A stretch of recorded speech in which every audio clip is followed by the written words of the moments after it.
Niendelee kuwaomba wana Kilosa, lakini niendelee kuwaomba wananchi kwa ujumla kuendelea kuchukua tahadhari kipindi hiki ambacho mvua kubwa hizi zimeanza, lakini kipindi ambacho wote tunafahamu kwamba kwa wilaya yetu ya Kilosa mvua zinavyopiga mara nyingi huwa zinakuja na kishindo chake, kwa sababu nimekuwa na ule msemo ambao ninasema kwamba wilaya hii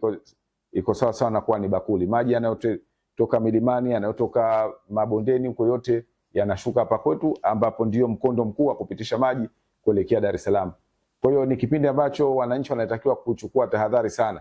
Walioko mabondeni watoke mabondeni, lakini hata ambao wako pembezoni mwa mito ambayo inasafirisha maji haya, nao pia ni vyema kipindi hiki kuchukua tahadhari, kwa sababu tumeanza kuona namna ambavyo mito yetu inavyotiririsha maji mengi sasa hivi, kwa maana ya mvua zinazonyesha juu huko kwenye maeneo ya majirani zetu, zote zinapitisha maji kwenye wilaya hii ya Kilosa, ambako ndio mkondo mkuu ambao unasafirisha maji kuelekea Dar es Salaam, ambayo yanamwagika kwenye mto Ruvu. Lakini niendelee kuomba wazazi kuchukua tahadhari, hasa kwa watoto kipindi hiki. Chukua tahadhari kwa watoto, kwa sababu mara nyingi tumekuwa tukipokea kesi za watoto wanaopotea ama